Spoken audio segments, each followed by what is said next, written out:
Hey all, Avros here, back with the next Lufenia Plus fight. So this one is for the realization of Cloud and Squall's burst weapons, which was a quest called Cloudy with a Chance of Squall. It's a good pun there, Square Enix. You might notice I've got my my little VTuber avatar up on this one. I'm trying to change up the style of the videos a little bit here, so looking to do some post commentary on this one and the next couple of fights I already have recorded, and maybe do some of these live going forwards on Twitch. But we'll see how we all go with that one. So for this fight, this one was against two Rafflesia bosses. Same as always with the Rafflesias, they do have their usual attacks. So they've got the Toxify, and if they get enough turns of their Concentrating buff up, they have Toxify Plus.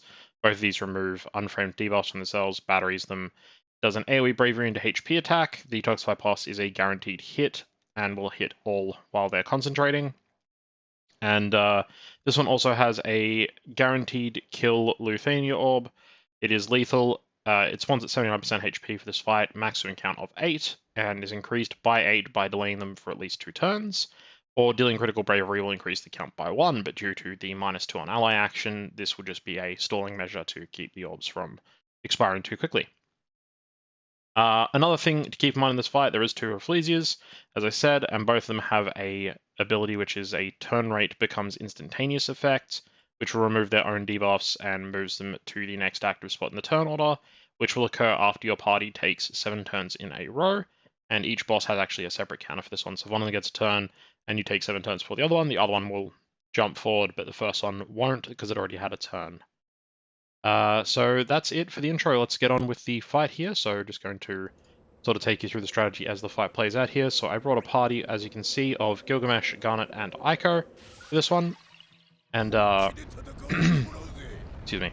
The general strategy for this one was to use Gilgamesh as DPS and Garnet and Eiko as supports here. Garnet with the incredible BT buff that she brings, and Eiko for her LD to prevent the team from dying.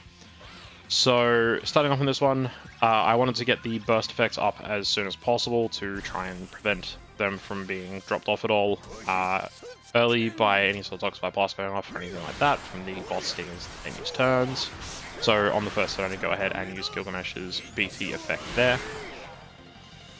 So after the BT finisher on Gilgamesh, we got his buff up. I'm going to go ahead and use Peridot Thunder Flash on Garnet for her first turn, because you get that free use of one of the abilities there. And once you have that one up, also go for her BT finisher there, get the Divine Judgment up as well. So you get to watch this lovely little animation here of Garnet and Eiko summoning Alexander to wreak havoc on the bosses. So once that's all taken care of,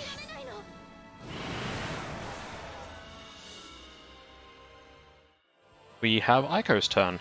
And for Eiko, we're going to go ahead and use the calls we got on her, so get up the Piercing Gleam, get that debuff up from Jack's LD call, because we want to try and get that up and stacked as fast as possible with Katana Wounds there. And then we're going to use Jack's regular call, making sure to get these turns off early, because we want to try and avoid the orb effect and taking too many turns using calls or anything while the orb is up.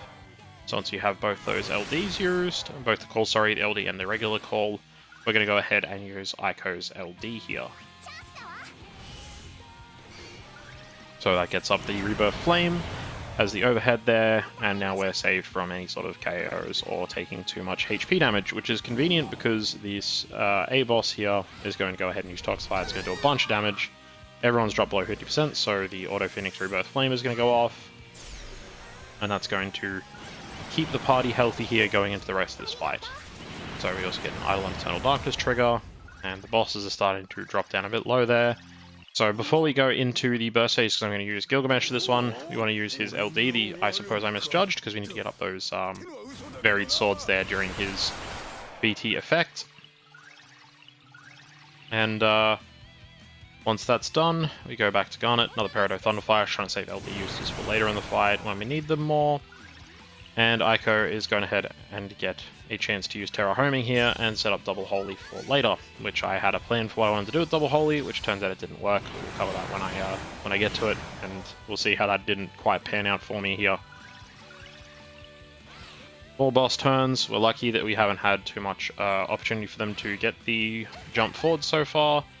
And the first one, there's going to get the orb, the A boss, and B is going to start concentrating after its turn. and that is fine, because it's not going to get a chance to act for quite a while before we have a chance to break its concentration. We do just need to have 4 turns in a row without it getting an opportunity to have a turn. And so now back to Garnet, we're going to use Eternal Darkness here, get the last of the health restored, and get a bunch more damage there out of that LD attack. It's a very, very good one that she's got. And then we get back to Gilgamesh. We're looking at the orbs, we've seen the 6 counts there. We're going to go ahead and use Sid Rain's LD call. We're going to get as many launches in the burst effect as we possibly can. And not much damage there because the bosses do have that increased defense right now. That's preventing us from doing too much damage to them. And yeah, the launch is still good, still nearly 1 million with the Sid call. Other Eidolon, Eternal Darkness. Damage is not great, but we're just, we're getting consistent damage. It's fine. Royal Sword here would change the turn order. We don't want to deal with that because we don't want too many turns in a row, as I've already said. So we're going to go ahead and just go with Wild Dance here on Gilgamesh. Get the launch up, boost some damage, get summon up because of the launches, which is handy.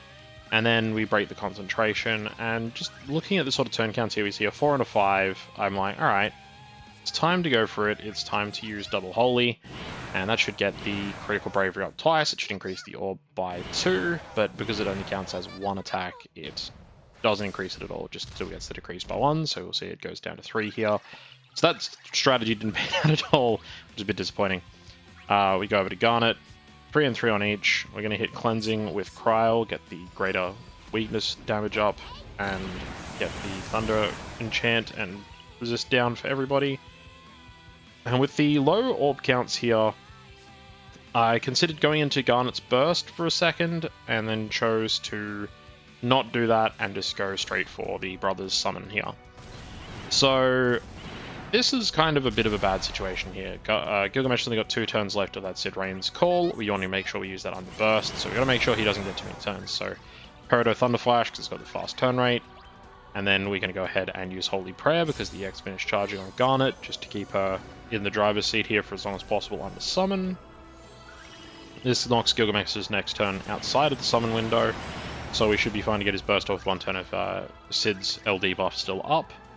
So we go for another Peridot Thunderflash here, and this means that on Gilgamesh's next turn we also can't use one of his variable swords there, because that Royal Sword will give an extra turn, so a Death Claw instead. Get the single target damage, keep all of his buffs up, and then get another launch as well. Gonna tick down the LD call buff to only 1 left, so we need to use his burst phase on his very next turn. And we'll just go ahead and go for a smite here with Eiko. Just trying to get as much damage out as possible without using her LD again, because we wanted to save those for later when we need them more, to do more damage when the defense goes up higher. Another Peridot Thunderflash, and as I said here, Gilgamesh has the next turn, so we definitely need to go straight into his burst phase here to keep that Sid Rain's buff up. So straight into Gilgamesh's burst.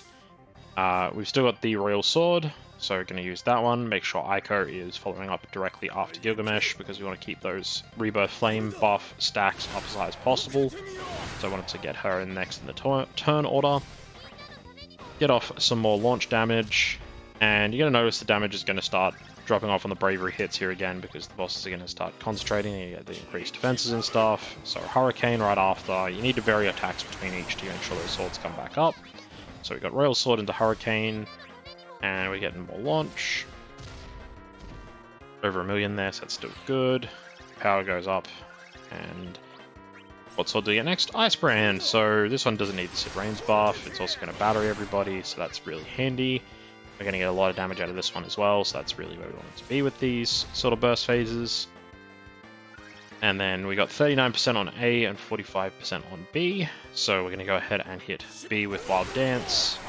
Got some decent amount of bravery left on Garnet and Eiko there, so it's not terrible launch damage, but it's not as good as it could have been. Still 800k though, so we can't complain too much. Another Eidolon Eternal Darkness is going to go off here. And then we get to go ahead and use Apocalypse, which is handy here. It would be more handy if the orb counts weren't completely capped out, but the knockback, the delay there is going to be really handy. So get off as much damage as we can. We're getting the bosses down towards that sort of red bar HP, the 30% threshold here. So last but not least, the Surprise I Misjudged, get the LD buff back up and get as much damage out of this burst phase as we possibly can. It's a good strong attack. Another launch. And B is going to drop below that red bar threshold there, down below 29%. So we just got to worry about making sure we keep these bosses under control, we don't lose out on the orbs, and they both die in short order coming out of this burst phase. And Ultimate Illusion to finish it off from Gilgamesh. That's going to get us to a nice sizable chunk of damage here. I think this one was a 10 million. Yeah, 10 million damage burst phase. So nice good chunk of damage there. Bosses are both below the 30% threshold, both down to red bar. 6 turns left on each for the orb. So we go for Hurricane, obviously, because the EX is charged. We want those delays, we want as much damage as possible. I'm expecting these bosses to jump forward soon, so just trying to take care of them as best we can, keep them as much under control as we possibly can. Both of them back up to 60 Idle on Eternal Darkness, that's good. And then we're going to go ahead and Rebirth Flame again with Eiko, keep those stacks up, keep everything under control. I'm expecting them to jump forward in the turn order here, so we're going to lose some of these buffs, burst buffs and everything like that. A jumps forward, doesn't have an all attack. B jumps forward, also doesn't have an all attack. So we avoid the Toxify here. We take some Bravery damage from B, and a Tentacle Knock from A, which misses. So comes back around to Garnet, and we can go ahead for another Idle on Eternal Darkness. We're just trying to get as much damage up as possible. We're getting those 1 Bravery numbers though, so this is not ideal, but, more hits. We still get 98k damage on the first one. This one's just a little over 100k, yeah. So now we get hit by the Toxify from B. That's not great, but we still got that Auto Phoenix, we've got the Rebirth Flame, and we don't lose any of our burst buffs or any of the other buffs we've got rolling, so that's really good. And we don't have to do basically a fight reset. Aggravate Plus from A, and we're in the clear here. A just now goes into its Concentrate and gets the all attack up.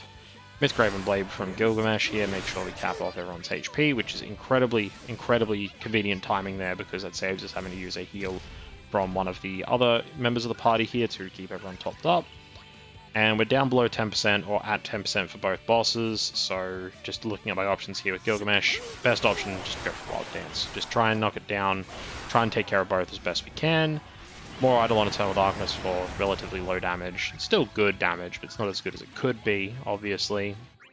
And then we just go straight for another Eternal Darkness. We're just trying to maximize the damage output per turn. So because this does do 2 attacks and does get 2 chances to do critical bravery damage, it's going to keep the orbs under control, which is handy because the orb on B is getting very low here. It was down to 1. We managed to push it back up via the Idle on Eternal Darkness. That's good.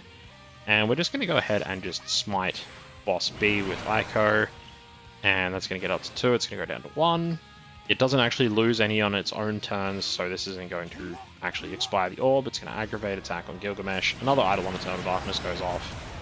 And it's almost dead. It's on a 1 count. I'm worried about the attack here, and Apocalypse comes up for Gilgamesh, so we get that delay. We get the +8 on both bosses, and it goes up to 6 with the -2.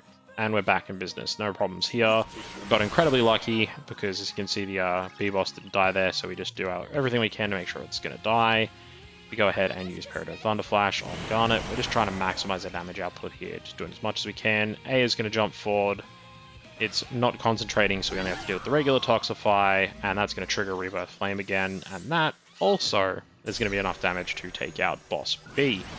So that definitely helps out here. Boss B is taken down, Boss A is at 1% HP, Idle on Eternal Darkness trigger. It's getting really low now, there's not much left of this fight. There's not any huge problems left to go on here, so HP regen from Eiko, cap ups everyone's HP, everyone's back to full health, and we go back to Gilgamesh for the killing blow there from Mythgraven Blade, just to make sure everyone's all capped off and we make all of the mission requirements. And that's it, that's this fight. Not too much trouble here with this one, with a party like this. A lot of relying on Eiko for that Rebirth Flame though. I don't know if there'd be a better strategy for this one. I know this one's going up really late, so I don't expect anyone will follow the strategy in the next 24 hours before this fight sort of goes away.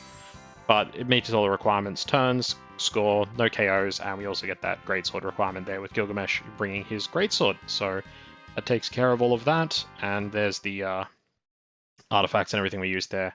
So thank you for watching. If you have any questions, please ask in the comments down below. I'll try and answer them as soon as I can to make sure this all gets resolved quickly so you can get this done before the event goes away. And that's it for me, so lots of Abby.